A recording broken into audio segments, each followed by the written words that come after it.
প্রিয় ভাই ও বোনেরা, আজ আমরা এমন একটি গুনাহের কথা বলবো যা করলে সব আমল বরবাদ হয়ে যায়। এমন একটা অপরাধ যার জন্য জান্নাত হারাম হয়ে যেতে পারে, যার কোনো ক্ষমা নেই। আর তা হলো শিরক, আল্লাহর সাথে শরিক করা।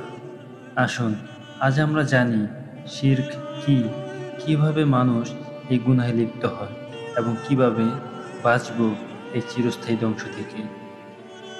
তো চলুন বন্ধুরা, সফরের সাথে সাথে আমরা নিজেদের শিরক থেকে কিভাবে বাঁচাবো সেটা আজকে আমি আপনাদের সাথে শেয়ার করব। শিরক কি? শিরক অর্থ কাউকে আল্লাহর সাথে অংশীদার করা। শিরক দুই প্রকার: এক, অন্তর্গত শিরক; দুই, বাহ্যিক শিরক। অন্তর্গত শিরক মানে মনে মনে কাউকে ভরসা করা, কাউকে ভয় করা, আর বিপদে আপদে সর্বপ্রথম আল্লাহকে না ডেকে দুনিয়ার মানুষের কাছে সাহায্য চাওয়া।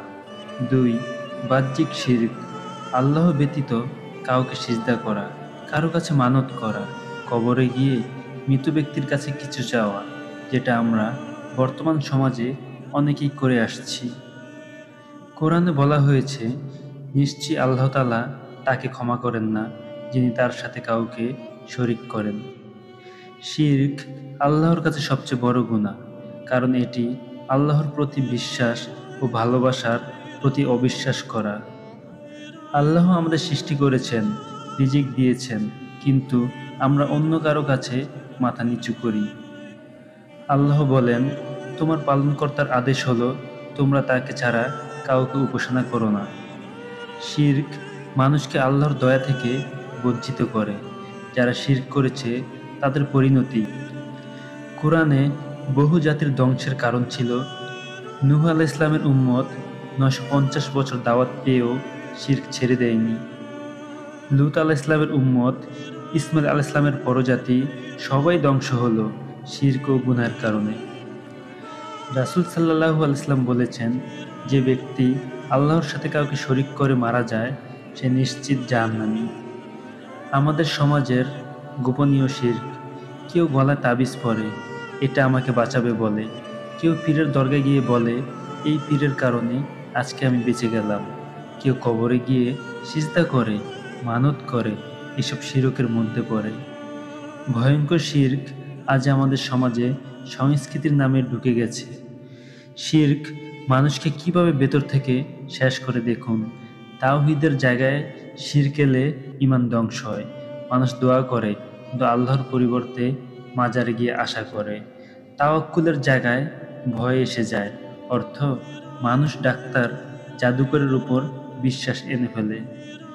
শিরক থেকে বাঁচার উপায় কি? চলুন আজকে আমরা জেনে নিই। একমাত্র আল্লাহর উপর নির্ভর করা। দোয়া ও সাহায্য চাওয়ার সময় শুধু আল্লাহর কাছে চাওয়া। কুরআন ও সহিহ হাদিস অনুযায়ী আমল করা। পীর, কবিরাজ, তাবিজ এসব বর্জন করা।